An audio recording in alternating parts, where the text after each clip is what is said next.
Welcome to Healings and Meditations with Frank Jordan and the Earth Mind Think Tank Group. We welcome all listeners and chatters.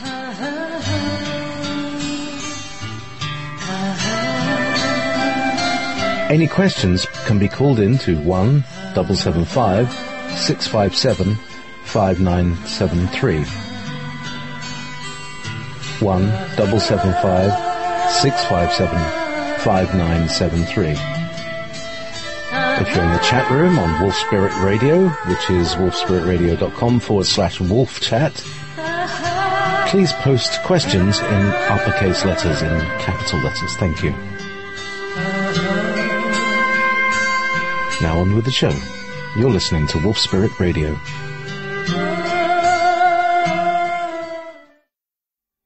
Hello everybody, this is Wolf Spirit Radio, Ever Beyond Radio, with a healing and meditation 2-hour show with Frank Jordan and the Earth Mind Think Tank Group.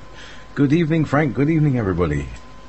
Good evening. It is May 10th, and a wonderful May 10th it is. Weather's beautiful here in the Northwest, and it's starting to dry up a little bit, so we need more rain. Well, this can be an interesting day for us because we have kind of a light group. Too many people out mothering, I guess. And so we were having a discussion prior to the show, like we often do, and the subject that came up was other reality experiential experiences we have. And I was joking with Rachel because I'd had a really deep meditation this afternoon. I didn't intend to meditate. I had a lot of work to do. But sometimes this happens to me on a Sunday afternoon when I lay back and just open up. Wonderful things come in, and I can be out for an hour or two or three. I never know. So I just let it happen. But I always feel incredibly fulfilled and cleaned when this happens. And today I was experiencing a bubble bath, an internal bubble bath. It's like little bubbles, little bubbles I could barely see were just working around through my system, clearing and releasing negativity, I hope. And I certainly felt wonderful and do feel wonderful. Although it's hard to get back in and get focused again. So I mentioned this to Rachel, and Rachel, you shared with me your experience of, and that led into a further discussion. Would you like to bring that back again? I just shared with Frank that there's times where I lay down. It's not so much a meditation. I go deep into a sleep. And as I was waking up, the whole room was filled with these little red dots everywhere, kind of like a grid-like experience. And so I was asking Frank if he had any insight as to what that was. And then he shared he had kind of a similar experience. So that's kind of neat. Mm-hmm.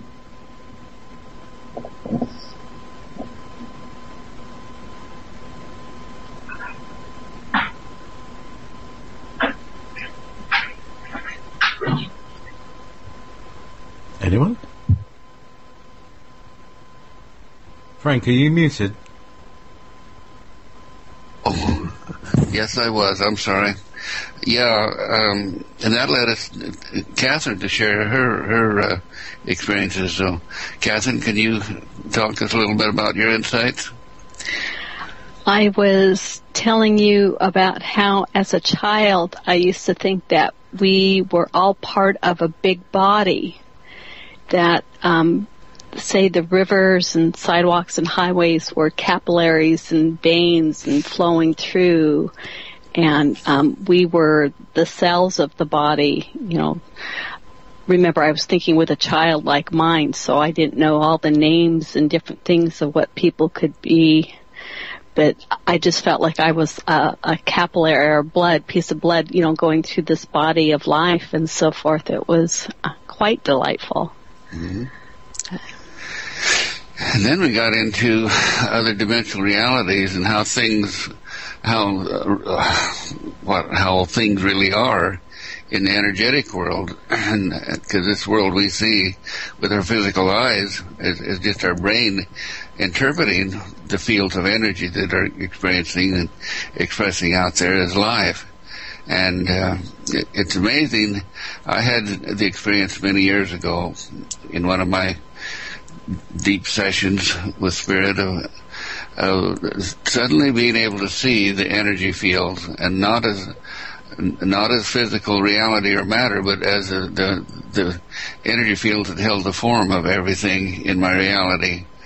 And it was just absolutely mind-blowing to see this, to see not only the configurations of the physical things around me, but the energetic things that were surrounding me in that room. It happened to be over on the fruit ranch before I really got into much into healing and metaphysics. I was exploring physics. It is one winter when we had a real severe winter, and I was pretty well snowbound for a couple of months. And so I meditated and studied dowsing and things like that.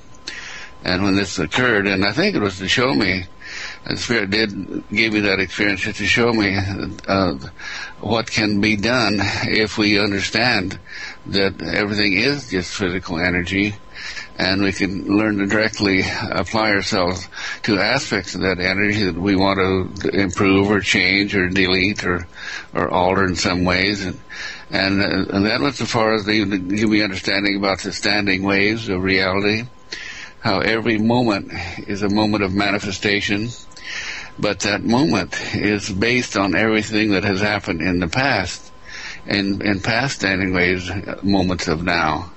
And as those waves resonate through us in the 0 point, not only of ourselves, but of Earth and the galaxy and the universe, it all collapses. But it moves on through the 0 point, our hearts being our 0 point, the Spirit center in our hearts, and it resonates forward and recreates the reality. And unless something happens in that moment of collapse, when the standing wave is accessible, and you can create with desire and will and intent. And that's where I learned to work with desire and will, or how it worked, was by observing this, putting my observation on the waves as in this moment of now, and seeing how they appeared differently in the next standing wave and on into the future. And I discovered it with hard physical things that are held together and in manifestation, primarily through electrons and physical materials of that nature, elements. Those are really fixed and difficult to change. But etheric things, like thought forms, which is really the massive volume of what we experience, is in that etheric realm. That is very subtle. That's the subtle energy field that holds the physical field and us and all of our experiences that we participate in. And what I was able to see was like a thought form being a cloud of, it wasn't electrons. The electrons are more physical. It was like the subatomic atomic forces of the field of consciousness that hold electrons in form. I could see how they incredibly interchanged information in the standing waves, and also picking up resonance from the future, coming back to us to help create this moment of now, and resonance from of these clouds of subtle electrons coming together to create the form. But with my thought, I could push these things around. I could create a new form, and it would instantly happen in the subtle energy field. And that's what we do with our imagination. Every time we think something, or imagine something, or fantasize something, we are creating form. And those forms are like little clouds and waves that hold together with your intent as we resonate forward to the 0 points. And if enough energy is applied to these to bring them into such a reality that they can affect the physical form, that is how we affect mass consciousness and physical form of our realities. But mostly we're subjective. We don't understand that we can do that. And we in our group, of course, have learned how to do it in our physical bodies in doing healing work and things like that. Because Jane and I early on could see the clouds, the subtle energy cloud around the physical problem that a person would have. And Jane began to, being a clairvoyant, she pointed these out to him, and being clairsentient, I could feel those things. And but I didn't realize initially that was what was holding the illness in form, or disrupting the natural, beautiful natural physicality of the organs themselves. But as I learned to feel them and following her directions, I could put my intent on altering these subtle energy fields, and the physical field would react. And I could feel it happening within myself. Through clairsentience, I was feeling what was happening in the other person. And we became wonderful psychic surgeons. It was more fun. We'd get somebody that had a big abscess or a tumor or something, and we learned that if I'd hold the frequencies of energies, while Jane was observing the thing, she could tell me higher, lower, more of this, and we gave names to these energy fields to direct what was being done. And then she got impatient with me one day and just grabbed my energies and started taking it through her clairvoyance and doing psychic surgery, to the extent that she could go right in and cut an abscess out or a tumor or something, and it would just disappear. It would just literally disappear. It was so much fun to see her cutting and sewing and moving her hands around in the air as though she was right inside that person doing this thing. And what I was doing is holding the perfection of the person to bring the clear natural form back into order. So if you want to have some fun sometime, visualize a problem in someone else and take your awareness into them and just create the perfection in their subtle energy field and see what happens. We actually do it all the time in our healing work here. But I in one of my novels, I think it must have been the second one probably, possibly the third one, I wrote one of the chapters on my hero going through this clairvoyance development where he could see those energy fields, and I gave a pretty good description in there about how it all works. So if you're curious about it, you can dig that out of that novel. I think it was in Return of the Goddess. So any comments on any of that?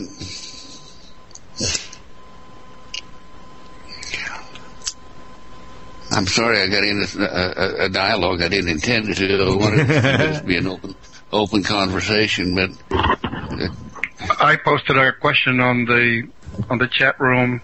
If in the years that you did this work, achieving the modification of the person by accessing the subtle energy field, and you project your intent onto the field, did you ever come across a situation where the person's field actually resisted your intent? Oh, absolutely. Because their intent, their soul intent, and their deeper spiritual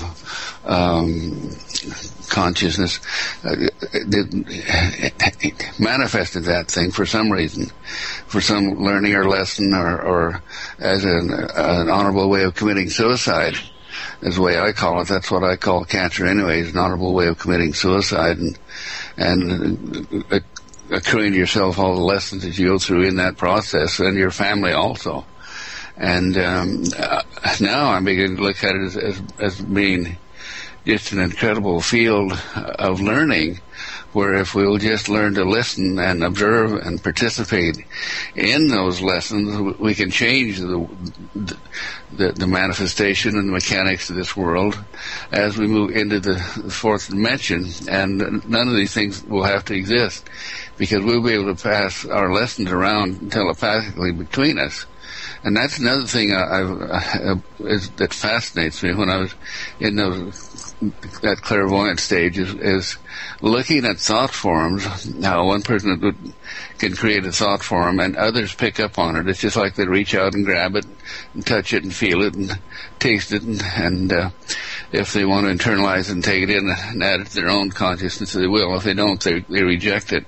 Just like in conversations where you're listening and judging what people are saying, and either internalizing that information to add to your own field, or you resist it. So, yeah, Walt, there definitely is higher consciousness that manages this whole thing, but we are participating students in that consciousness. And the more we learn and recognize and accept the fact that we're not just a blob of flesh standing alone here, that we are greatly interchangeable with everything around us and subjected to everything around us, then we can become more in charge or in managing our reality instead of becoming subjective to it.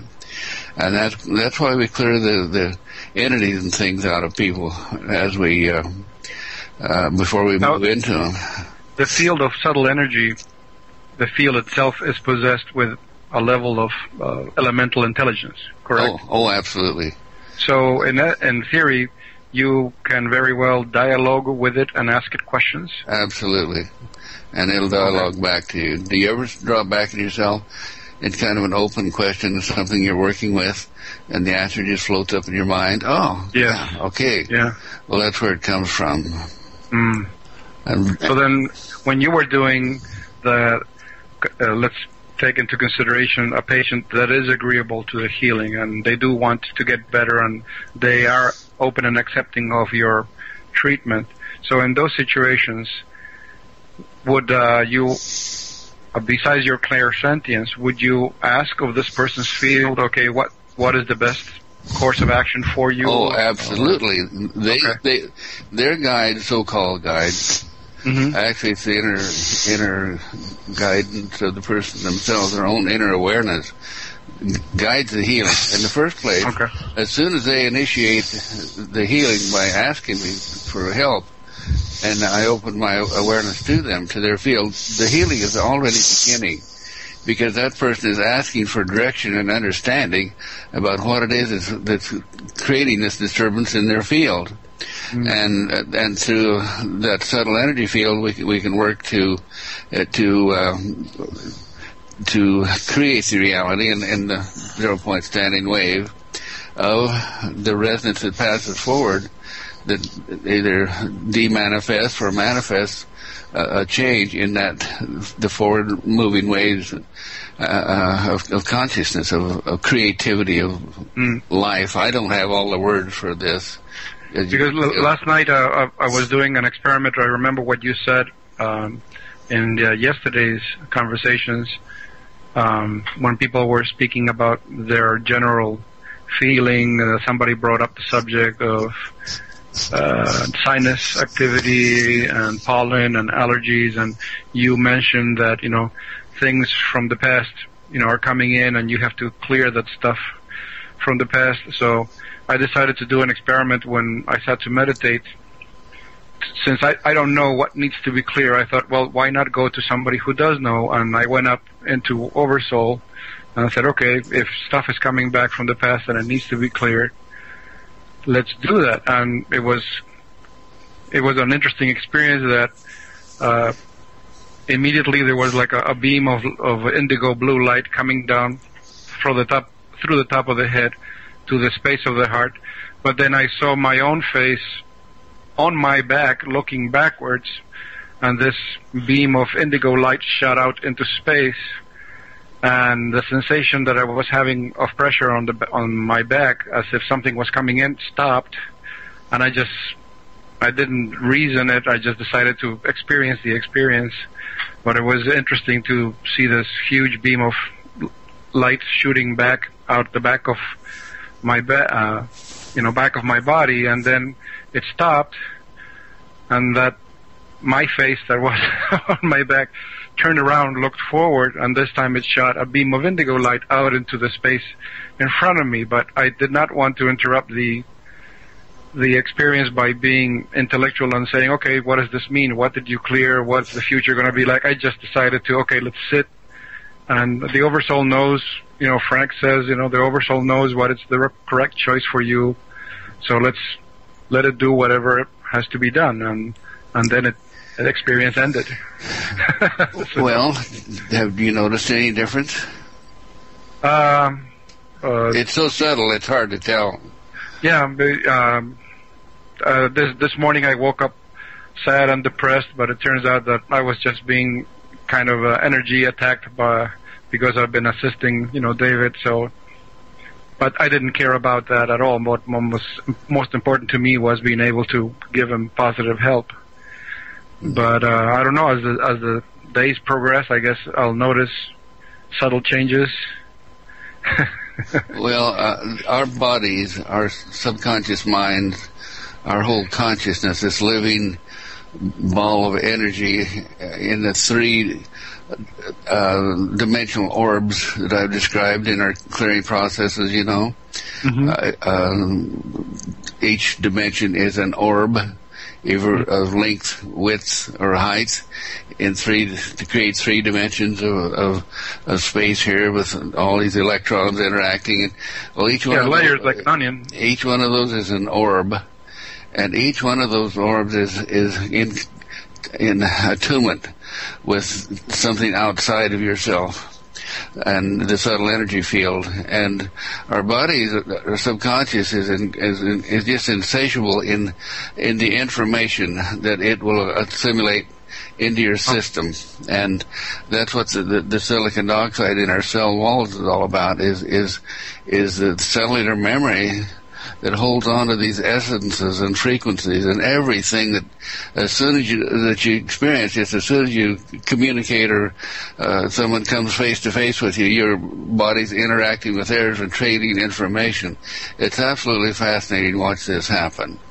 And the other experience that it was Friday night. Your light kit had the CD with the two different meditations, and I transferred them to my MP3 player so that I could listen to them as I sat to meditate. And I decided to do the one with the clearing chakras where you use tones for each chakras. Mm-hmm. And I don't know if whoever participated in the meditation must have been another dimension of myself, because what's happening is I'm following your instructions, I'm following your voice, seeing the activity, hearing the tones. And after the clearing of the throat chakra, the next thing I remember is opening my eyes and you saying, okay, this is the end of the meditation. I'm thinking, what happened? Where's the rest of the meditation? Okay.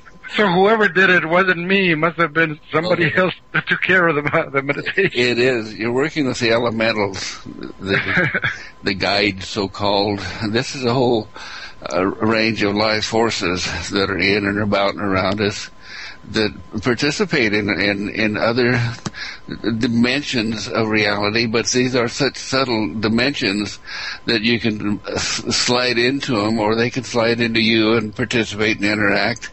And this is what what I started my dissertation with. Is when I first saw this all happening, it was just absolutely blows me away to realize that with our perceptive cognizance of what we see and think and feel and experience as life, it's about 5% or less, or maybe 1% of everything. The iceberg kind of deal.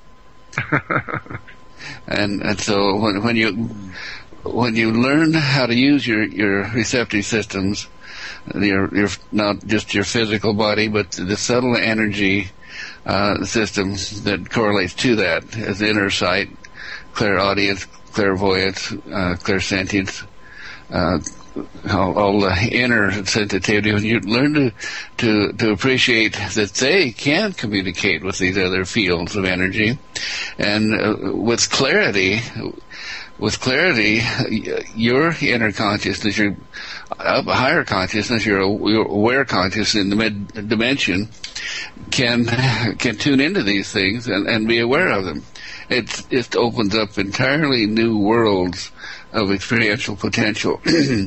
Now, when you die, when your soul pulls out and the physical body begins to dissipate, what happens to all that information that's stored in that body? Is it lost? No. Does it go into Earth Mind? It's already in Earth Mind. It's already been patterned in there before. But it simply assimilates into not Earth Mind, but Mid Mind, the subtle energy of Mid Mind. And when you find spirits wandering around and disincarnate whose souls didn't get passed on to the proper place and whatnot, people get hung up on things. It's because they're still pulling enough of that energy together to think they're still alive. They're still interacting and going through something again and again and again until they get it cleared and dealt with. That's what the ghosts and things are all about. That's how they function. It's just aspects of consciousness held together enough that it can pull enough form out of these subtle realities to actually come to interact with us in many cases. So in a case of ghostly apparitions, they're not an actual complete soul, but rather like an echo or a shell of a soul? Yeah, that's exactly right. What do they call them? I can't think of that. Can I come in there? I've number seen one. somebody call them shades. Yeah. Right? Go ahead. I've been talking about some of my experiences, and they are like the texture is like a kind of almost like a fine sand lace, but it's very, very crystallized, and it's always to do with an emotion that never gets discharged. And by the way, somebody sounds like the. Is that what they call ectoplasm? I'm not sure. I'm really, really not sure. But it's the material that holds the spirit from being released. In my experience, and when the emotion is cleared, this shell turns to powder. It's very sci-fi kind of thing. Well, you're looking at a standing wave. See, that's what a standing wave is. In the moment of manifestation, that's brought into form through desire and will and intent that coalesces energy and all of our reality into a form at this instant of now. That's really a hologram. And each point in that hologram is where some of these 0-point energies interact to create form. It's like it's like seeing it not as a solid form, but as thousands of lights, such as what Rachel may have been experiencing when she saw the red spots in her room. She may have been seeing the hologram of reality, and I think she'll probably open up to where she can see this. But those thousands of points of interacting standing waves. Each one of those is a little standing wave that interacts and creates a point. Well, when you take your pencil and connect the points, they all become lines in physical form out here in reality, with all the kinds of subtle things like physical form and color and sound and all the aspects of consciousness. Now that's physics. That's the physics of our metaphysics. But it's the metaphysics, the subtle energy field, that holds the physics in form. Does that make sense? Mm-hmm. So you can change those points where the little lines are drawn. Remember how when we were kids we drew lines between points and created pictures? And then most people don't want to draw outside the lines, or they've been programmed to connect only certain dots, not all of the dots. Well, this subtle consciousness, the refined spiritual consciousness that holds the form of the reality, it doesn't let you draw outside the lines.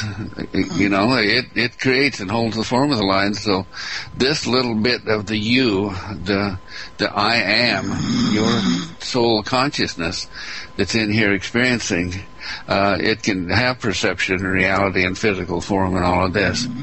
but it is very amenable to thought. This is why we have so profoundly affect each other with our thoughts and our moods and our intentions. You had experiences where people walked in a room when they were having a bad time. There may be a happy group of people chatting away here, and this person walks in, doesn't say a word, but everything just goes downhill from that point on. And it's like having a typhoid Mary walk into their, because of the thought forms and the negative entities and stuff that they're carrying with you. Walt just mentioned ectoplasms on the board, and that's exactly what we're talking about. These subtle energy forms is ectoplasm. I don't know where they got the word or how they figured it out, but that's what it is. Can we wake Mike up and to mute Mike? Mike, wake up a second. Yeah, Mike. No, I'm wide awake. Somebody's like sounding like somebody's breathing heavily. Shouldn't be. 2 millimeters is not white. Sounded like God was sleeping. It sounds like. Well, he's trying to figure out what the heck we're saying here. Heavy breathing there. Anyway, sorry, Frank. Please go on. Well, you got me laughing now. I forgot where I was at. Ectoplasm. Ectoplasm. So, our human conscience has been trying to figure this out for thousands of years. The ones who aren't questioners or questers don't try to figure it out. They just see it as the physical reality and just plow through life experientially, and adding their experience to their soul flows, so that it all creates another realm of consciousness and information. And I've only been allowed to get a slight crack and peek into that, because that probably would blow me away. Well, I have seen it. And it isn't there also another factor in this whole phenomena of shades and echoes of peoples and ghosts and ectoplasm? There's also the other factor to consider. We know that on this planet, instead of having natural incarnation, you have forced reincarnation. Here you have the issue of souls not being able to leave the planet, contracts being forced on them prenatally and natally. So all of these unnatural interferences by this domination system, don't they also interfere on what would be a person's normal transition? And you get these distortions where you would, get echoes and ghosts and... It's a jungle out there. Because now, if that's one of the things that in the past, you've spoken about belief systems, and in reading books on this subject of ghosts and echoes, an author makes a statement saying that he's come across this particular author is a person involved in EVP, where they pick up voices electronically, and his experience and years of doing this work is that he found people that had died and they were completely oblivious to the fact that they were dead. So to me that means, okay, so this person, when they were in the body, they were so ignorant of anything of a spiritual nature that their belief system keeps them stuck in this plane. Mm-hmm. Well, that's exactly what happened when I moved into this present house. And this old man and woman that had homesteaded here in this area originally didn't even live in this house, but they homesteaded here and they owned the property. And they were here actively carrying on their lives. And it scared the hell out of Joan, and disturbed me in my sleep, because one of them walked in the bedroom door and mumbled something to me, and I could tell it was a man or a woman, one or the other, but I couldn't understand what they were saying. So Rich showed up about that time, around Christmas time last year, and I asked him to check into it. Rich, you want to explain what you saw and what you did? Hello, Rich. Rich. Oh. Yeah, I'm sorry. I was trying to figure out how to turn my mic back on. Yeah, it was very interesting. There was actually two different spirits in your house, and So I just tuned into it and started talking to it. Let's see, that was the German guy, right? And he had lived there before. Yeah, he and his wife. Yeah, and they were wondering what you were doing there. Yeah. And so I just explained to him, that was his low soul, so I just explained to him about the Book of the Dead, and we sent him on his merry way, but he was speaking in German. That's why you couldn't understand him, Frank. Yeah. So this is the soul of the physical body that was there? Oh, no, it was an etheric body. No, it's etheric body, yeah. No, but you're saying his low soul, meaning that it was the soul of the physical body, not the high soul that sits in the brain? Right, the lower consciousness of the person. Okay. It goes back to the Book of the Dead and the Akashic Records. Okay. And I got an interesting story I could tell you about what I did this morning with a woman and her dog. We had this lady, she heard me on Coast to Coast, and she happened to be coming to Maui, so she flew over here, and she called me and made an appointment yesterday. So she comes in to see me, and she says, "Can you take care of the puppy for me?" And I said, "What are you talking about?" And she pulled her skirt up on her both of her front of her shins had little scratches and bite marks on them, and they had actually got infected. And I said, "What's going on here?" You know, she says, "Well, there's this spirit that's attacking me, and it's been biting me, and I think it's a dog."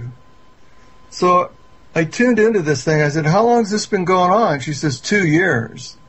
Wow. And she says, "I finally found somebody that can help me, and that's you." And I said, "Okay, well." So anyway, I tuned into this, and this was an animal. Her aunt had died 2 years ago, and she had this puppy that was it was one of these Shih Tzu dogs, you know, the little ones. It's got the long hair. They're little cute little dogs, you know, they're lap dogs. Well, that was her. Well, I don't know how you pronounce it. I call it Shih Tzu, but it's spelled Shitzu, I think. Anyway, so the lady died. The dog had died a year before the lady died. And they had this riff in their family about money or something. And the lady, her aunt, her low soul had never crossed over. And the dog's soul stayed with the aunt. Well, it so happens that the aunt didn't like this lady, and so her dog would come over and bite and scratch at this woman's ankles. Wow. It sounds bizarre, but I swear to God. So finally, I tried to cross the dog over, and the dog wouldn't leave. He would just lay down and growl at me and say, "I'm not leaving." So I thought, what am I going to do here? So I went over to the lady who had died, and I talked to her, and she was really an obstinate lady, and she was going off on me and everything. And I finally said, "Okay, listen, you want to stay in this state of energy the rest of eternity? I got good news for you. If you decide to go back to your soul group, you can take your puppy with you and find another body to live in, and you and your puppy can live another happy life together." And she thought about it for a while, and she mumbled a bunch of stuff. And I said, "But before you go, you've got to forgive these relatives of yours. Otherwise, you create all this karma for yourself, and now you're going to have to come back and deal with the same stuff again. And you don't want to do that, do you?" And she finally said, "No, I don't." I said, so I used the Ho'oponopono method, and, you know, "I'm sorry, please forgive me, I love you, thank you," type of thing. And we went through that little ordeal, and she finally forgave her relatives. And I said, "Well, now everything's a lot better." I said, "Now, why don't we ask your little puppy to join you?" So I got the dog to join her, and then I opened up a vortex, and I said, I communicated with her soul group, and I said, "Bring somebody in," and it was her father. So her father's standing in front of the vortex, And she looks at her father, and she almost runs up to her father and hugs her and says, "Oh, I'm so glad to see you." And then the little dog, is bouncing along, and just as they were walking into the vortex, the little dog turns around and barks at me twice and jumps into the vortex, and they were gone. So, wow, happy trails, Well, this brings up an interesting thing. I actually finalized with a couple this morning in a session, but I'm not going to give you the details because it's too personal and private.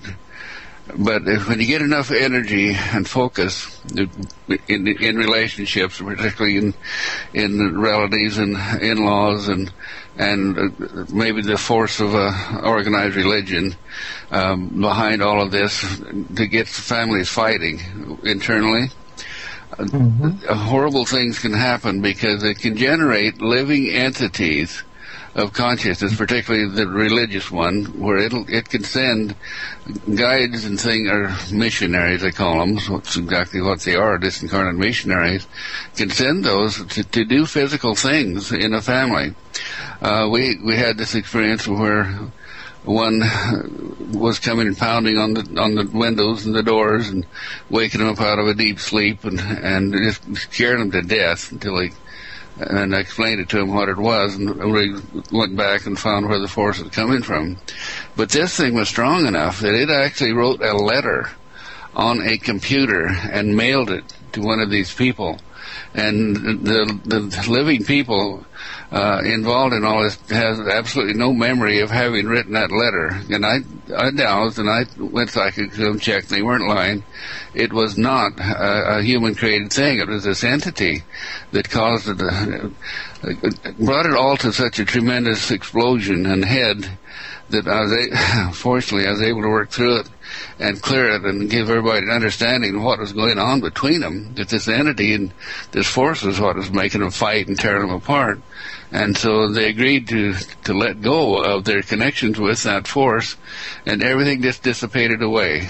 It is absolutely amazing. It sounds like the guardians that the ancient Egyptians would leave in tombs, and then later on men interpreted it as curses, but those are things that get left behind. Well, I had personal experience with that, as I've told the group before. When I was in Egypt, I was with a group of psychics, and we went to see King Tut's tomb, and they'd taken everything out of there except King Tut in his inner casket, and it was laying right there for everybody to look at. And this was a group of psychics, and of course, I being curious, I went in and touched into the tomb to see what was there and see if we could touch Tut, and did. And Jane was with me, and she didn't. She just sent him love from a past life that she experienced with that group of people. And so by the next morning, probably 75% of the people on that tour boat was sick. Very sick, me being one of them. We couldn't get out to do anything. We couldn't even go to breakfast. It was just like we were just numb. This horrible thing was just eating us up. So I went back in time that afternoon and explored where we'd been, and realized that what we had done when we invaded that tomb, that casket in King Tut, his Ka, his protector, put this illness into all of us, instigated it. So what I did is I promised him that I pulled all of their energy out, everyone's energy out, and I promised him that I would wrap and shield Tut, and that anybody that was involved with his body from that point on would not be invading his own private realm. And so I do this. Every time I think of Tut, I wrap and shield his body, his inner mummy again. And now, since then, they've opened the casket up and x-rayed the mummy and everything else, and nobody's getting sick. Yeah. But then, how is this affecting the evolution and progress of the soul to be still attached some way, somehow, to something that's so old? They created that reality, and so that anything we do and the physical aspects of it here is not affecting the subtle energy side of it, where they're really having their own experience, and whatever they created is happening. See? Okay. So to them, it makes no difference. It's not hurting them in any way. Well, it is not a wise thing to intrude in those places. It's like Jane almost died in Hawaii because of that. I'll remind you again, for anyone who may be listening, we went to Hawaii, and she'd been there before, and she took me on a tour of the island. And when we got to the island, the place of refuge, if anyone's familiar with that, on the big island, there's a little hut there, the grass roofed hut, and there's the bones of 15 of the prior kings going way back in that hut. Well, and this is after the Egyptian experience, and so I was wise enough. I did not even put my attention on that hut because I knew what could be there. Jane was, having had a past life as a Hawaiian kahuna, she thought she was welcome every place she wanted to go, so she bounced right in there and said hello. Well, when we left there, she didn't say anything. I didn't ask her what she'd done, or I didn't realize what she'd done, but she got quieter and quieter as we went on around the eastern side of the island to the big volcano there, where what's her name, the Hawaiian goddess is? Oh, you mean Pele? Pele, yeah. We got out and went, and by the time we got out and went through their little center there where they tell about the volcano, she was just virtually not saying a word. And then we turned around and started walking over to the edge of the crater.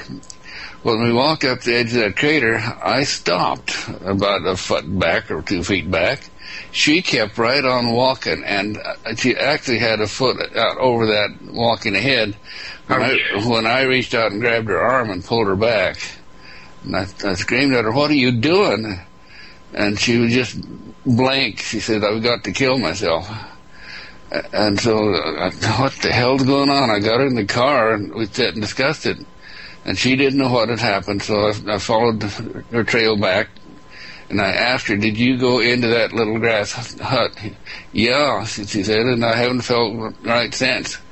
So I said, "Well, you disturbed the cause there, or whatever their protective things is." And we had just read in the literature there that women were very lowly to the kings, unless they happen to be a powerful queen or something. And they didn't even dare look at a king, the servants and whatnot that were around, or they'd kill them. And so that's the guys that were still in there, and before the Christians came. And anyway, again, I went back and humbly apologized to them, and said, "Well, this dumb woman just didn't know what she was doing." I shielded them and protected them again, and I still protect that thing too every time I think about it.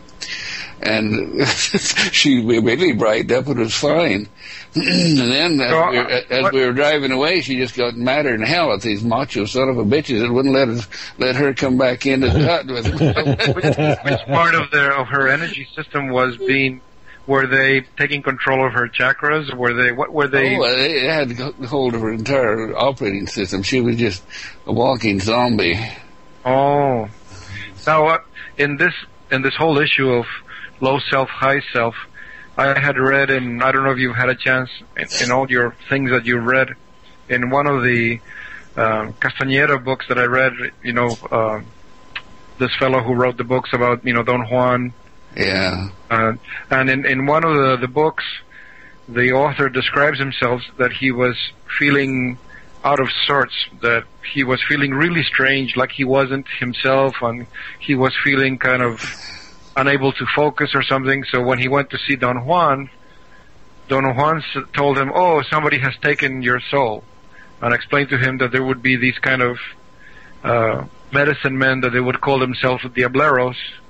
And that's what they did. They would take their soul into the other side, and it says, and they put somebody there to stop it from coming back. So Don Juan gave him instructions on what to do while he went to do the work of retrieving his soul. So now that I read your book and you describe the whole structure and anatomy of these things, it makes me wonder, okay, what was it that was taken from him? They created a thought for him. You see, they're just as creative in their reality, or more so, because they've got more freedom to work than we do in the physical world. They created that whole thing, just like voodoo dolls and things like that. They create that, so it becomes a force of consciousness. It's very real for them. You just don't put your mind on it, don't open up to it in any way, and don't even get curious about those taboos and stuff. Don't participate in that reality. No, or you can sure get sucked in real quick. This is why I never allow anything that has to do with diabolic movies or writings or stories or Rosemary's Baby or any of that shit. I just will not allow it in my reality, and so consequently, it never touches me. The more psychic you are, the more this stuff is dangerous. Absolutely. The more dangerous. You're messing around and where there's all this power is that you don't understand. And it's ruthless sorcerers involved here. It's not some fun and games. You find out the hard way. I just had a lady that called on she heard me on Coast to Coast, and she called me yesterday. And I just took out today 19 entities out of her, and a whole bunch of, she had earth entities, she had cross-dimensional entities. She had been messing around with that stupid Ouija board for over 10 years. Yeah. And folks, if you want to really get screwed up, go find yourself a shaman and drink down some ayahuasca and really get screwed up. I had to unscrew. It's poisonous. You can't take that unless the other. I have had to unscrew probably a dozen people who got screwed up with that stuff. And it's a battle, too, to get them their souls back in place and get them functional again. Don't fool with that stuff. That's the most horrible damn drug out there. And I just saw a special on TV the other day talking about how wonderful it could be for opening up dimensional realities. Why the dumb asshole, pardon me, this really gets me turned on. My defensive cowboy is coming out now. You're going to end up in the mental ward. Hey guys, I got to go. I love you, but I got to leave. So anyway, I hate to leave, but I got to go lie in bed. Good to hear your stories, man. Thank you. See you guys. That's how they're keeping all of the souls from evolving higher. That's how they're keeping everybody from evolving. But then when I say we are part of that they too.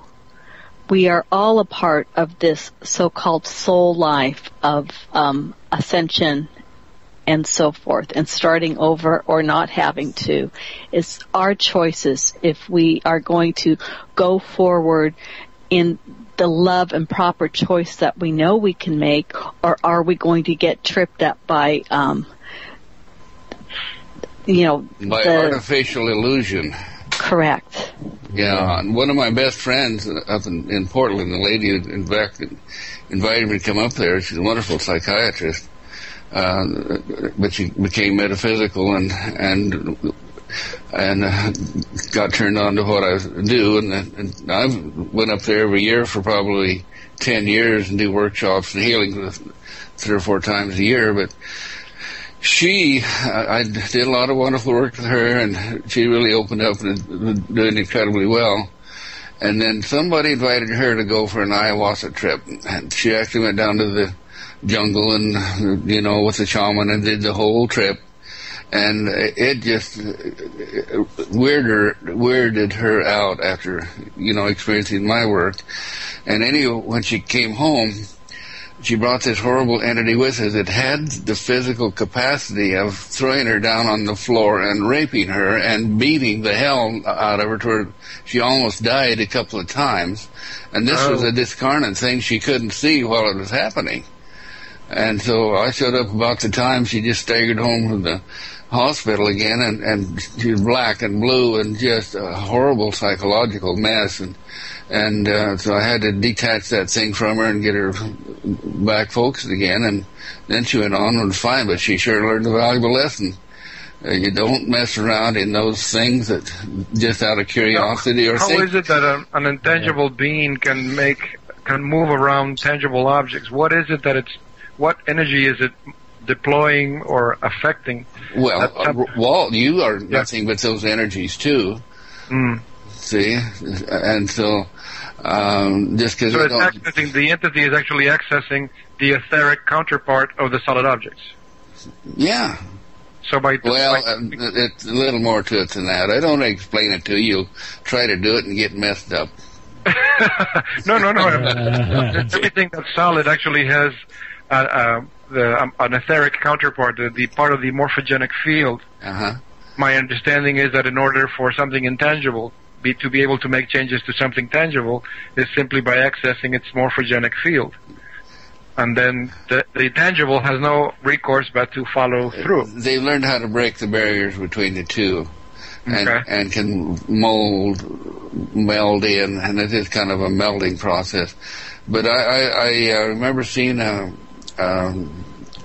movie some time ago about a woman who'd had a similar experience. Yeah, it's from a book. It's called The Entity. Yeah, okay. Barbara Hershey was the actress in that film. Yeah, and it had even though it was invisible, it had the ability to squeeze her, and you could see the finger marks going into her. So that's a little scary. Wow. It was just a movie. Don't worry about it. Yeah, I'm sorry I mentioned it. Now you're going to worry about it. I'm going to sleep with the lights on tonight. She always did anyway when she met me. Well, it's one of those, if you go to bed with the love light on, turn your heart on, and that love light will keep you safe from everything and anything. Correct.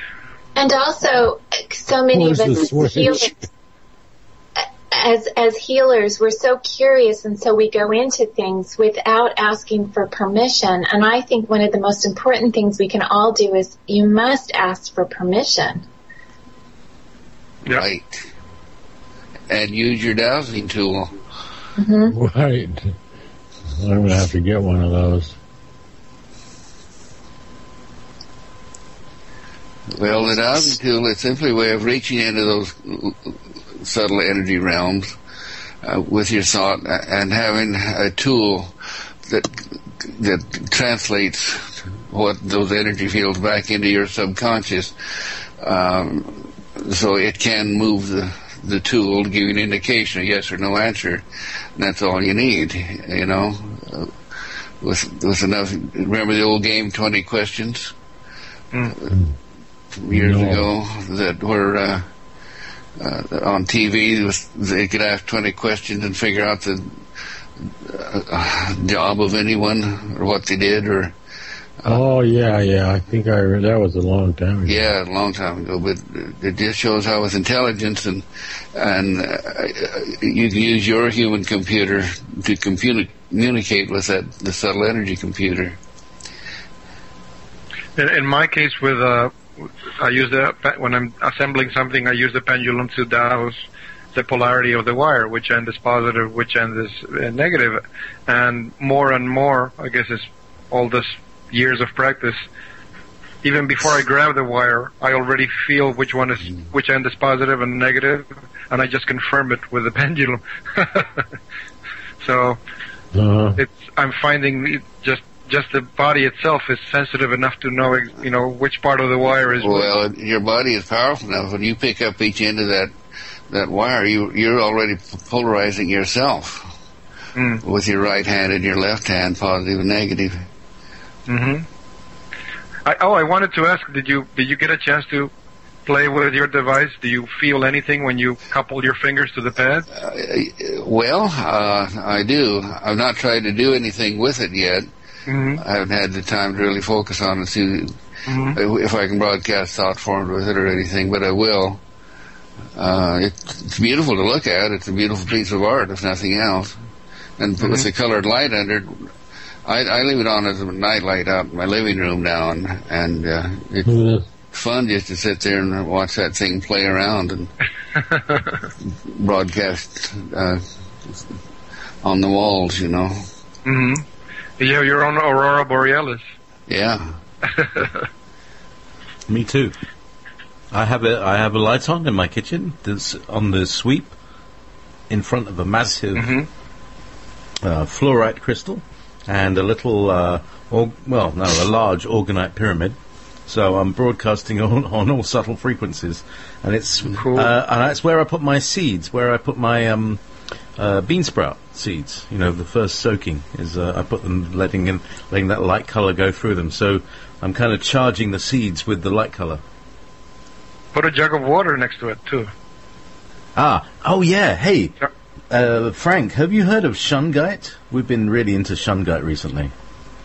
No. It's fullerenes. You know what carbon fullerenes are?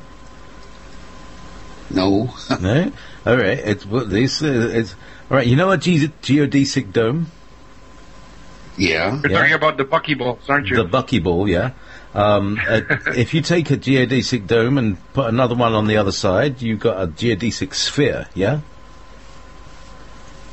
Yeah. Yeah? So, if you arrange carbon atoms like that, you end up with what's called a buckyball, or a Buckminster fullerene. And it's a community of 60 or 70. They also have 120 and 200. But anyway, 60 or 70 atoms in this community, one molecule, massive molecule, and it has a very, very cooling effect. It's it really does feel like the monolith from 2001. You know the film. How do you use it? How do you use it? You can place it near. Now the Russians use it. It only comes from this place called Karelia in Russia. And it's a black stone. I'm just holding a piece now so that my energy can come through. It's a form of carbon. It looks like coal or anthracite, but it's black. You can get it polished as well. But this stuff, it's very cooling, and they use it for purifying water.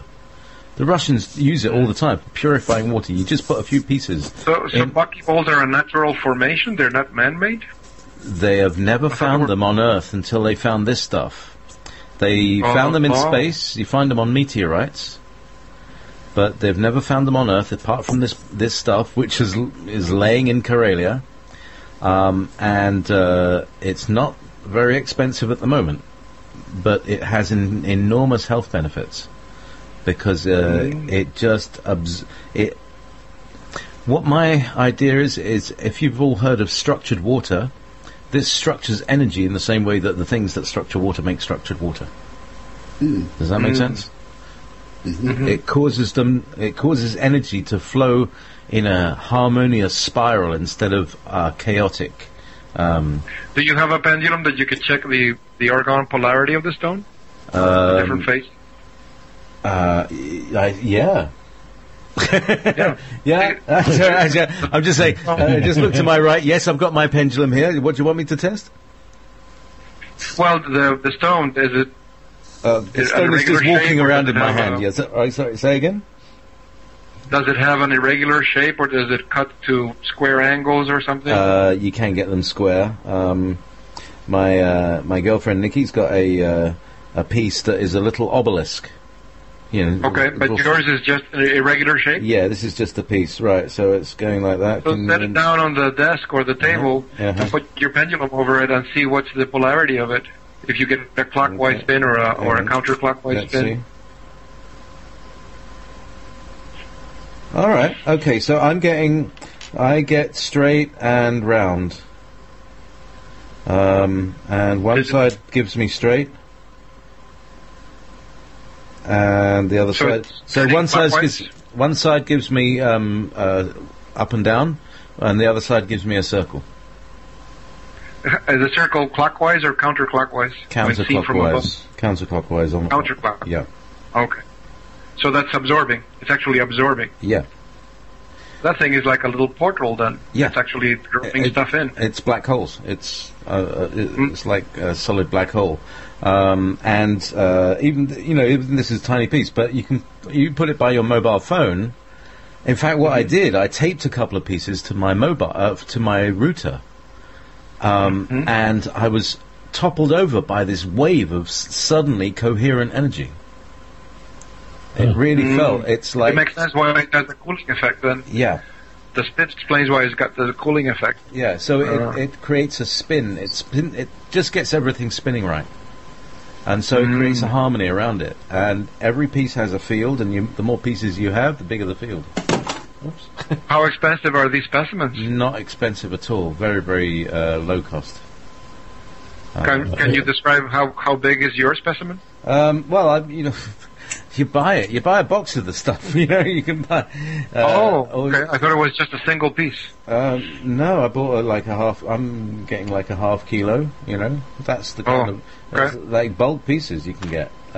Getting large pieces is tricky, and they cost you more. But bulk pieces. Can you put in the chat room? Can you spell how you spell the name of this? SH. Sierra Hotel Uniform November Golf Indigo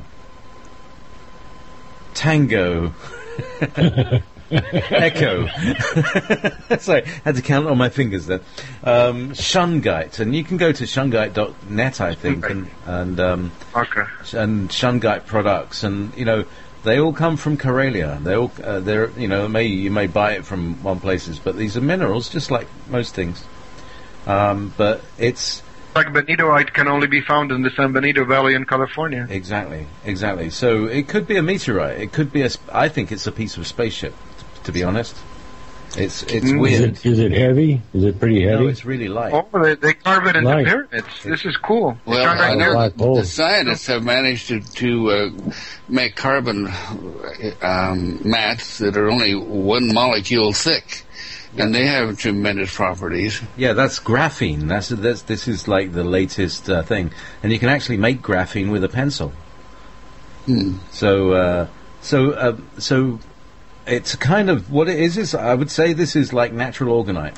This does what orgonite does. It reorganizes energy to something harmonious. So you wear a piece, and all your energy is going to be harmonious, and it only takes one harmonious piece of energy to smooth out the standing waves. Isn't that true, Frank? Yeah, absolutely. You just need one point of harmony, and it's like a crystal crystallizing the whole thing. Yeah. I like the pyramids. They carved them into pyramids. They're not expensive at all. Nice. Oh, you're looking at the website? They have them in Amazon. The pyramid is $22.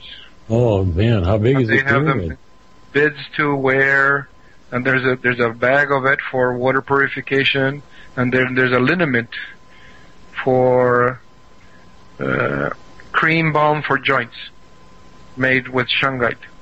Wow. So what you can do is you can buy some of the water purifying, and you can rootle through and find pieces that you like, and then you throw the rest of them into water.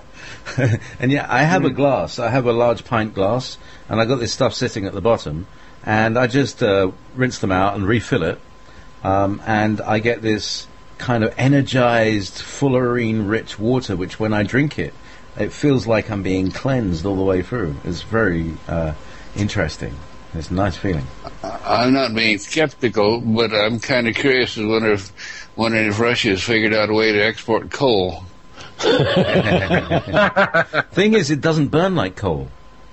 Okay. It's carbon, but it doesn't burn like coal. It's and it's not. Well, but anyway, it is very black, but I mean, in the way that coal will always mark you. This doesn't mark you after a while. Once you've got the dust off it, it stays. Well, the thing is endothermic because it has a cooling effect. That means that it absorbs heat. It would never put out heat. Yeah, so they're tiling rooms and surrounding their psychics with it. Oh. As a shield. So how long have you been had this stuff, JP? I'm sorry?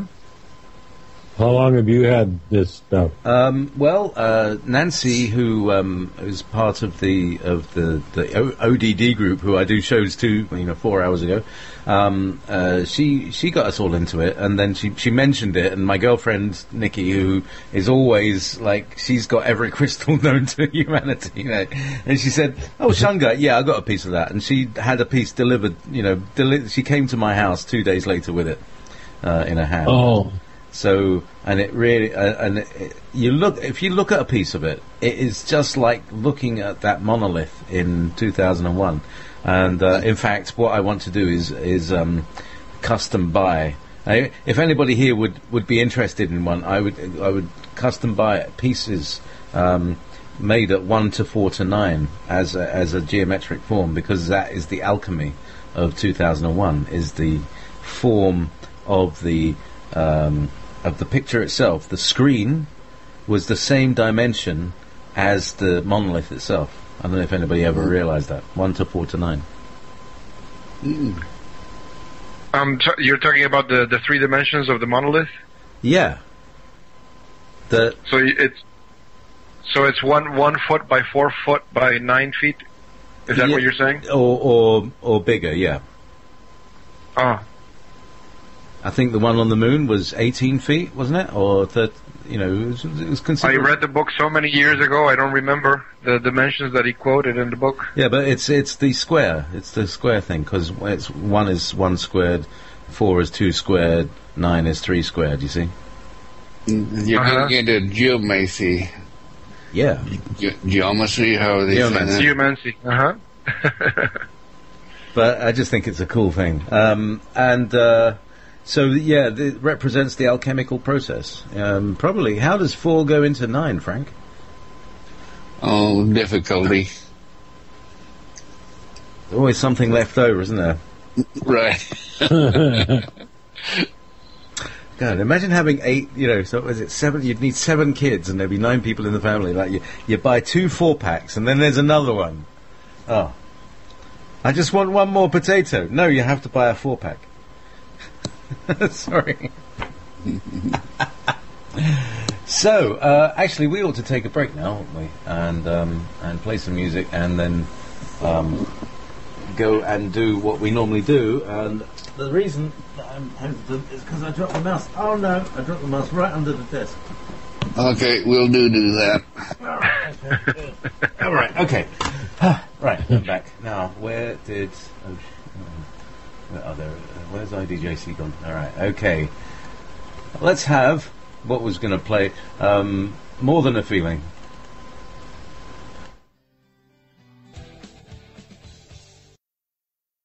Welcome back to Healings and Meditations with Frank Jordan and the Earth Mind Think Tank Group. That was More Than a Feeling by Boston.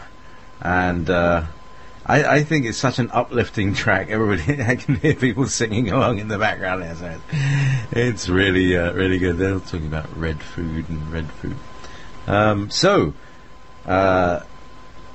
I'd like to kick off, if it's possible, unless you've got any... Frank, do you have any closing remarks about the last hour? Either you're unmuted or you're away. Pardon me, on mute again. I don't like to leave things hanging after we discovered or discuss something that can be as disturbing as what cross-dimensional realities are. And what's coming to mind is my own experiences.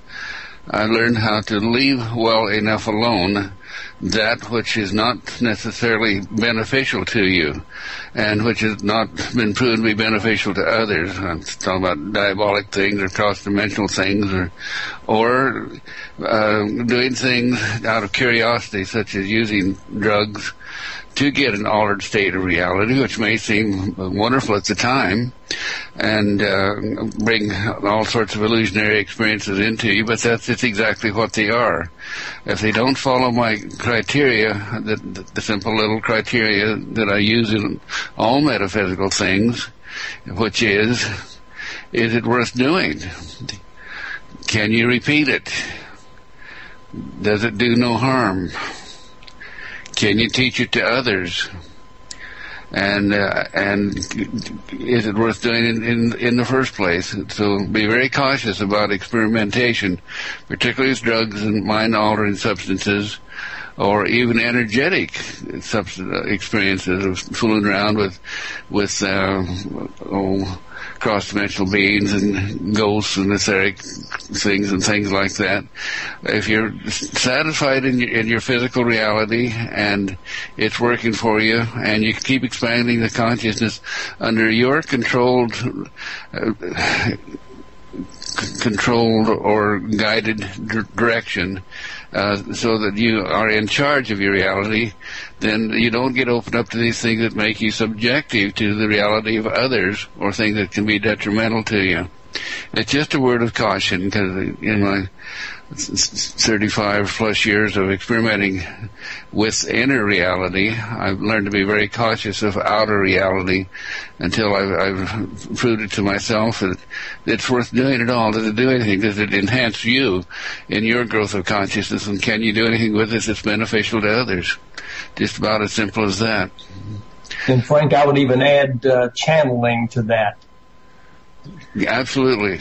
It's easy to pick up a distant incarnate that'll channel through you and cause more harm than good if it's a devious spirit of some kind. Yeah, cross-dimensionals that are extremely difficult to get rid of. Absolutely.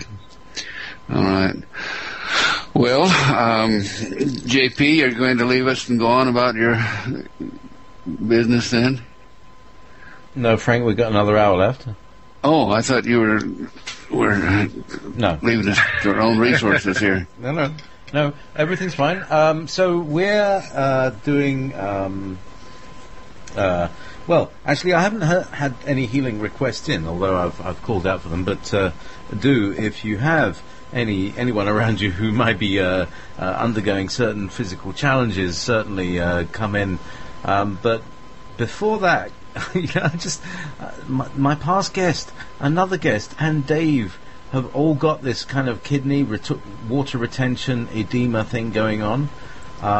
Is it possible? Could you do one of those kind of big mega blast things to kind of kick all that out? Because it just feels like some kind of crystallization, like a log jam of stuff. You mean it's choose your words carefully. Choose your words carefully. I'm trying to. I need to be retrospective about this and just listen for a minute. Okay. And while that's working its way through,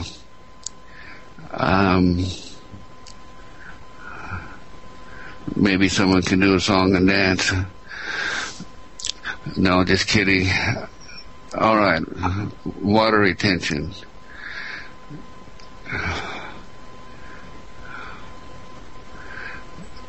Has to do with the heart-lungs system, recycling fluids back to the venous system.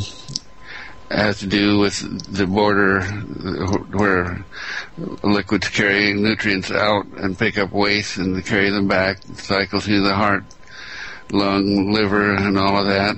It's a wonderful system.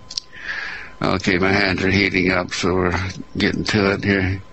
There are many things that can interact or interrupt this harmonious flow. One is the breakdown of the physical structures that conduct the arterial and venous flows through the system, and the pulmonary system.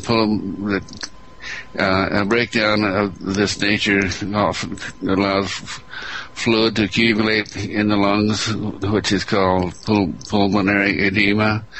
And to the degree that if the heart is not adequately pumping and circulating through the kidneys to release these fluids, they can build up in the entire system, and as such, they are subjected to gravity, and during the day they will flow down into our lower extremities and pool up there and cause the breakdown of the very systems that are by necessity have to contract and expand to push the venous fluids back up through the arteries and into the heart for the recycling system to occur. High blood pressure, increased pressure from various constrictive heart arterial structures and things of that nature can contribute to this, certainly. But I'm looking more closely now, in the case of Dave, at the junction but the lymph node system within the body that translates between the arterial structure and the venous structure. The lymph structure accumulates water and recycles it back into the venous structure for redelivery to the heart and pumping to the kidneys and the liver, and everything has to happen in the system. What I'm saying here is, particularly with people who have smoked a lot or eaten a lot of calciferous foods and things of that nature that can create cholesterol buildup in the system to harden the arteries, so you don't have that pulsing sensation of expansion and contraction, expansion and contraction. That's actually what moves the everything along to little valves and things that keep the flow moving in the direction it's supposed to be going. So if we're getting constriction in those to build up from substances, plaque, or there's in the case of smoking and other associated detritus that can limit the pulsing sensation of the heartbeat that forces the blood through the entire system. The fluid will tend to pool up and accumulate. Over time, that breaks down the very system itself, that wakens it to where there is no pulsing. There are many ways we can overcome this, but none very effectively or efficiently, particularly in older people where their systems are breaking down and weakening, and their capacity to cycle the blood around clean and clearly. In their case, they need to depend more on something that constricts the water from pooling up into the lower extremities, and to do things of a nature that such as exercise or breathing techniques that will exercise the lungs and get that pumping sensation back in to move the water, the blood system back into its normal cycle again. It's extremely difficult to strengthen this system once it breaks down. And it's almost like this is one. Okay, here we go. This is what I needed to know. This is one of the programmed genetic things that we have within our system. That as our telomeres are dropped off, some of the telomeres hold the exact things that prevent these things from happening, that keep strong arterial flow and systems working properly. So one thing we can do is to stimulate the telomeres and the subtle energies, the subtle aspects of consciousness of the systems themselves, that has the inner knowledge, the instinctive knowledge to maintain the cycles of functionality. And to do that, one needs to learn how to go within, how to communicate with the system itself, rather than allowing the system to become subjective to the weakening influences or to the detrimental substances that that harden the arteries in the system. Talk to the system itself and reverse the aging process. Reverse the aging process in that we are what we think we are.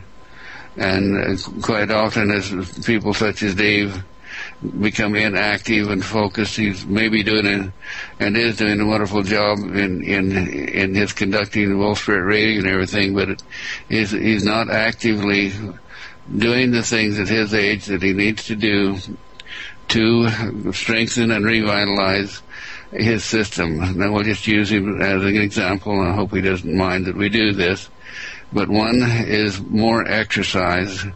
Exercises that when you do have a buildup in your system and your lower extremities that isn't moving, exercises where you're pushing to get something over while you're laying on your back over your head, actually stretching, pushing on something upward to contract those muscles and get that pumping action again. Once you strengthen the system itself by exercising, and and communicating with, letting the subconscious mind know what you're trying to do and what you need, and do that with visualization, visualizing the strength, vitality, and the second thing is use the substances that have been proven to stimulate kidney function. And, of course, it's a necessity to have a good, vital, healthy kidney system, diuretic system, and so kidney cleanses, liver cleanses, things of that nature that stimulate and clear toxins and buildups can be highly beneficial. Most of the so-called diuretics and things can be helpful to get you started in clearing the excess fluid out of the system, but don't become dependent on them to do it for you. You need the strengthening of the muscular system, the pumping action, get more exercise, more walking, develop things that you can do to move that water back into the system, back into the systems that deliver the water back to the kidneys for extrusion. Okay, that's about all I'm getting right now. Did it help?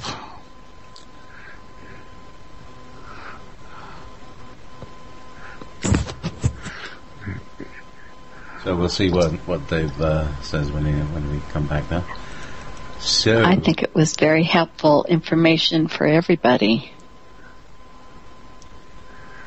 All right, about the only... Now I'm back in Francis again, looking at that. About the only thing I saw that you might not know is this idea of laying on your back and pushing upward against something, so that as the muscles contract, it strengthens that pulsing activity and strengthens the little valves that keep the water moving upward. That might be fun to try to develop that somehow in some kind of a technique. I'm not sure what it could be, but it's a good idea. You mean like a bench press? Yeah, I'm only to a foot press. Oh. There's for those people that study Pilates, there's one of the machines that the man developed has that. The person lies down and they actually push with their legs up on a mechanism, but I never seen it in person. I've just seen pictures.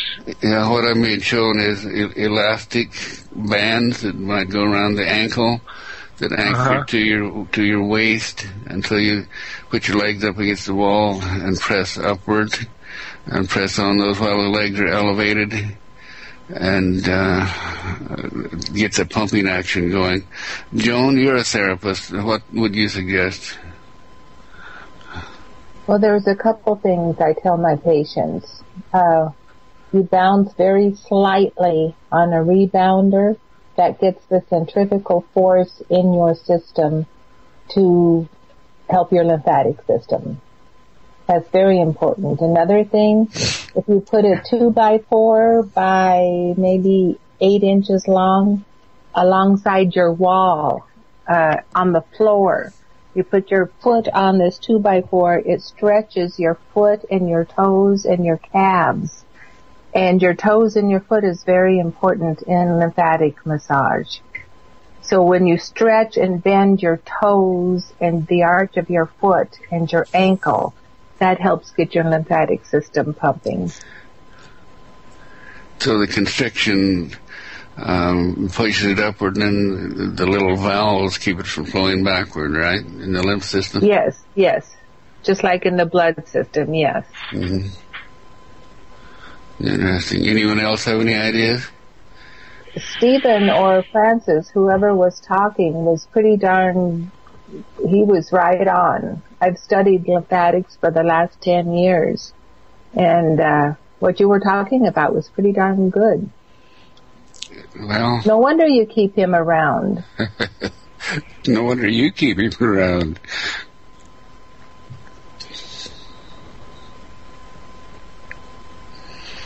Awkward silence. Anyway, yes, so here we are. We've got, let's start the ball rolling and see how it goes. We'll look, yes, Arthur Melville could use more healing. He is improving, but he's still weak. He has a virus and needs more cleared. Ooh, yeah, I just scanned it and it's kind of covered in this gooey stuff.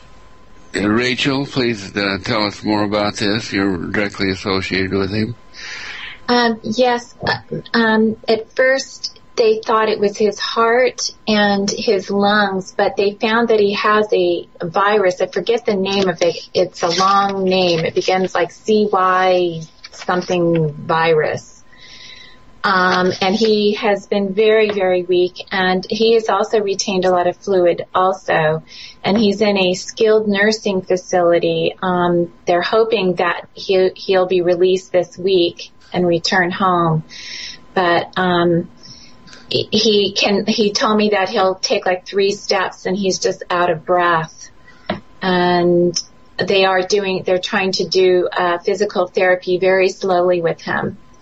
But he is improving. I could see a shift in him in his eyes, and he's definitely chosen to be here, because at one point you said that he was at choice. Mm-hmm. I feel like he has made a shift.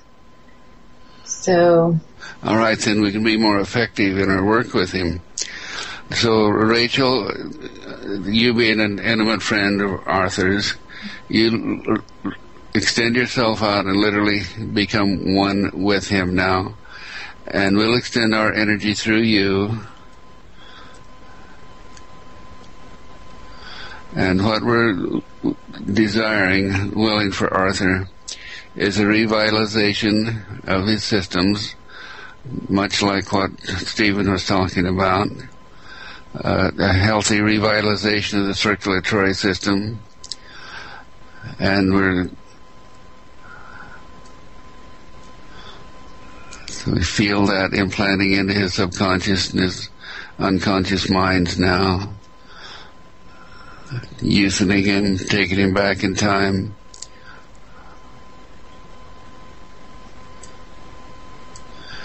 And the virus,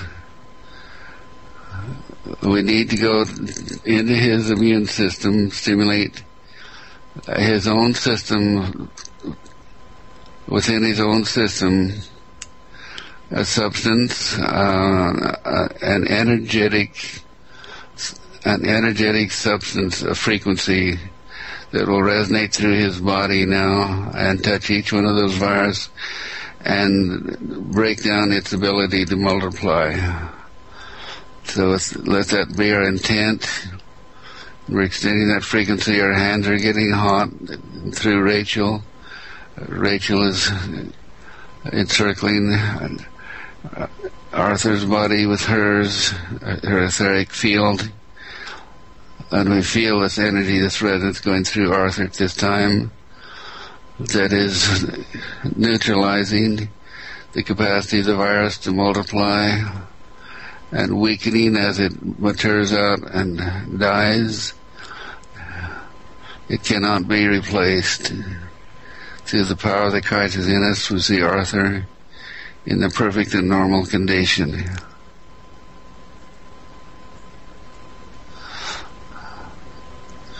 Now, Rachel, you are feeling this tone, this frequency. You are capable of generating that tone, and it'll be a unique tone to you, one that you don't habitually use, but it'll be the same frequency and vibration level of the virus. You're picking that up now. Please tone that to amplify our intent. Okay.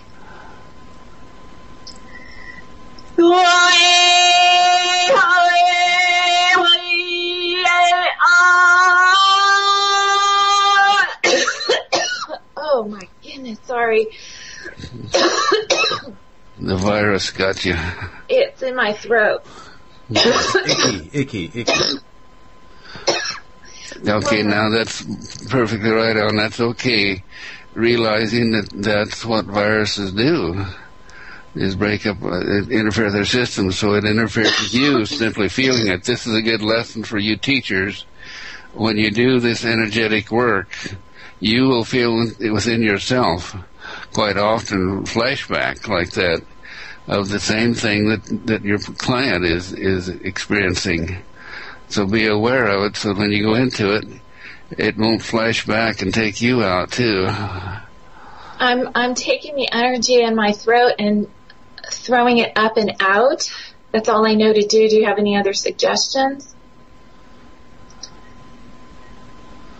Okay.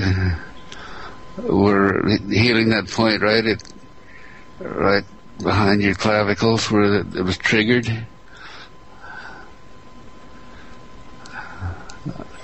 Do you want to try again? Okay.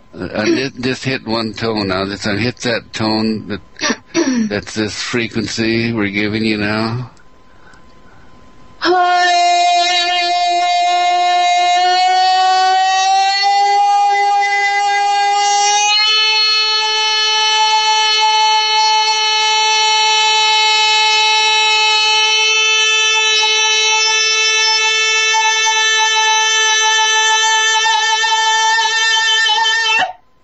Perfect. Now, you did exactly what I do in many of my virus healings, is I pick up the frequency of the living organism, and then I raise that frequency amplification, and then the new frequency breaks up their systems and breaks them down. So I think you'll see Arthur respond to that quite well. And you can do this on your own, too. Thank you, Frank.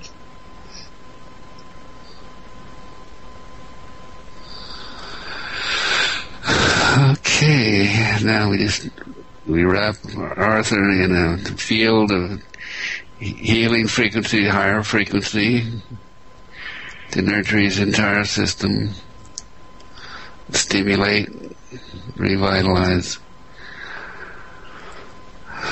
And so it is. The virus, did it feel like a new strain of virus? And could it have been formulated by the chemical trails that have been spraying in the air? I didn't pick it up. They actually said that it's something he had years ago when he lived in Guatemala. That's what I picked up too. It's an ancient thing. It's been around a long time. It's only when your immune system breaks down that it can come in and take over.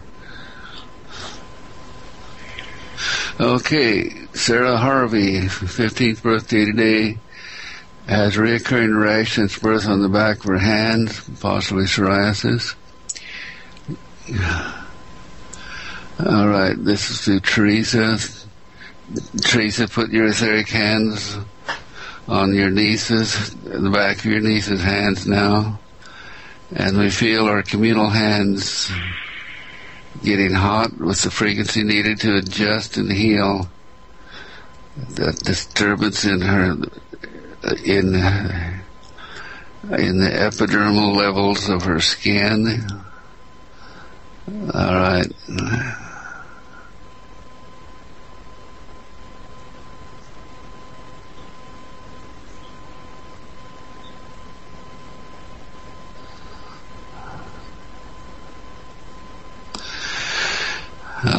I know she's tried many salves and things, and concoctions to apply externally. It's not from this life, is it, Ms. Fisher? No, we are manifesting an internal salve that will heal the structure in her hands that you're exactly right on, Walt, that has passed along through the family flow. So we're going down into the genetic level through the power of the Christ within us. We're reaching back in time and healing the original condition that caused the system in our hands, healing through the power of the Christ within us.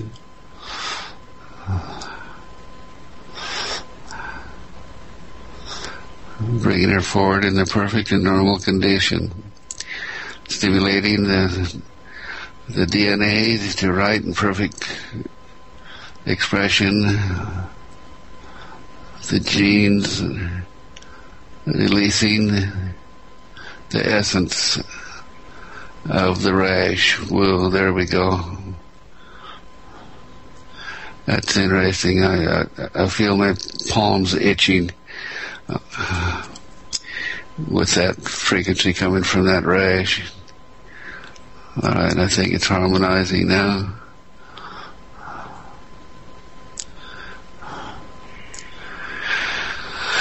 Okay, so you have a new salve, and Teresa, you can do that to her. Continue that until it's totally gone, and it shouldn't take long. Okay, Liz Wright, London, Canada, 1-inch gallstone. All right. Put your etheric hands in Liz Wright's gallbladder, which it's big enough it's blocking the exit. Normally it would go out, but it needs to be broken up. So we create a frequency, an energetic vibration that'll break down. You just visualize the gallstone breaking down, passing out. We also see generating within our own system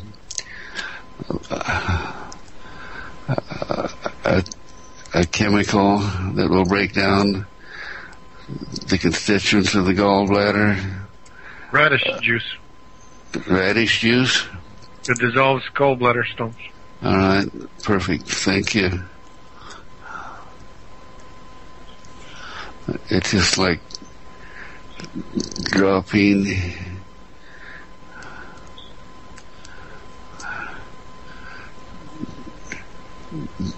acetic acid on it, and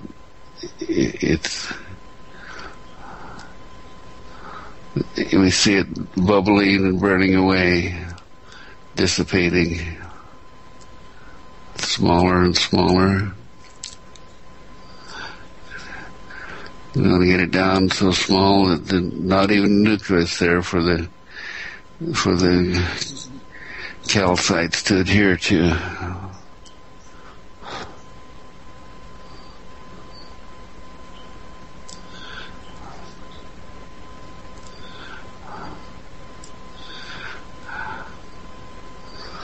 Okay, now we wrap an energy field around her liver to continue the progression of this dissipation of this gallstone.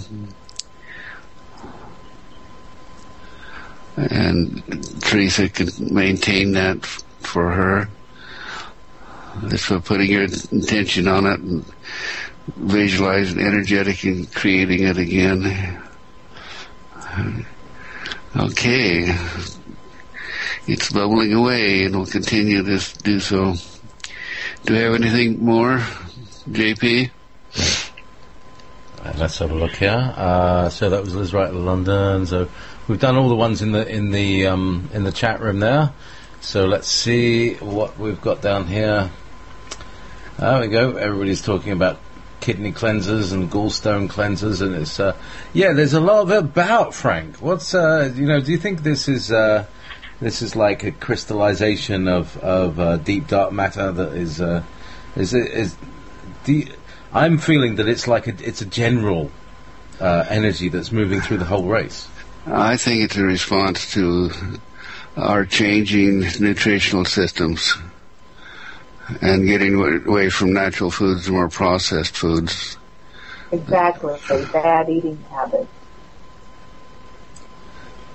And lack of exercise.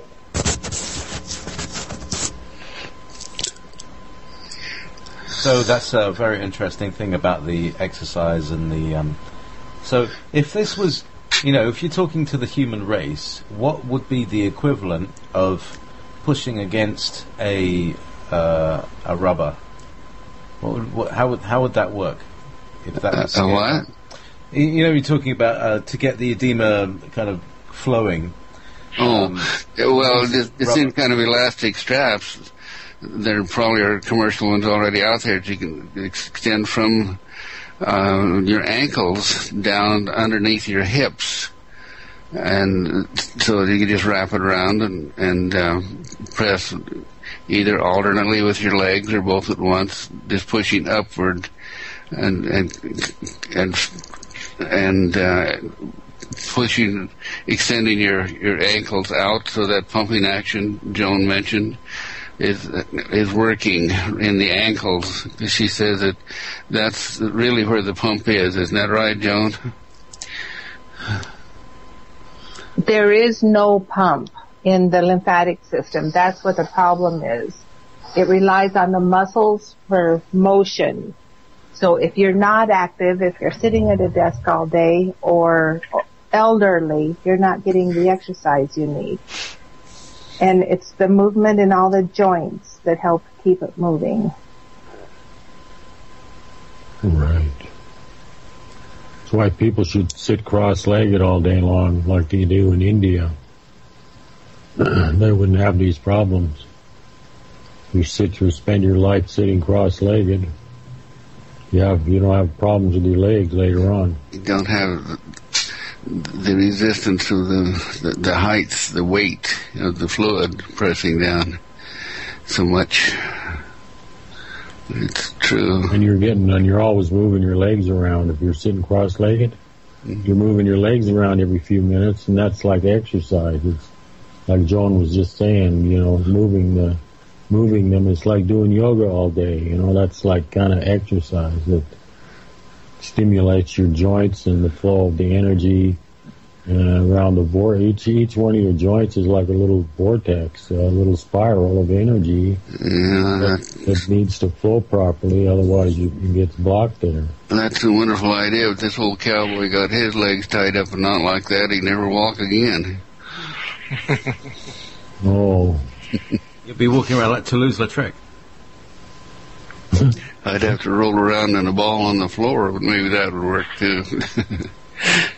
You'd become a flying yogi, Frank. Yeah. So, while we're on the subject of legs, here's one of the things that has plagued me. It's like I've got these tendons in my lower legs that extend down to the back of my heel, and sometimes, like, it just feels like these they're like string, and they're really they feel like really tight, and it almost feels like it's going to pull out. It really hurts. Steel cable. What's that? Steel cables. Steel cables, yeah. It feels like they're unusually steel-like. That's actually Achilles tendon. Have you done anything to put a vibrator on there to loosen that tissue up, to relax it? Vibrator. I discovered a little box that I have, which is a magnetic wand. It's got a little motor and it spins a pair of very high Gauss magnets. Now you give me the idea, I might use that. Okay. What is it called? The Magnatech? Okay. I have a Photon Genie that is good for muscles and lymphatics. Kind of stimulates everything. Is it a light? No, well, it's a light, but it works on 3 different gases inside the glass tube. It's pretty frequencies. Stiffy. Yeah. Mm-hmm. No, this is just a pair of. It's just very mechanical, and it has a little motor that spins a pair of magnets that are inside a plastic enclosure. So it's like a wand. Okay. All right. I was just shown that this very thing that Stephen was talking about, that exercises the lower legs to move water, will also stretch that tendon by pulling the toes down and stretching it under control, so you're not injuring it in walking, things like that.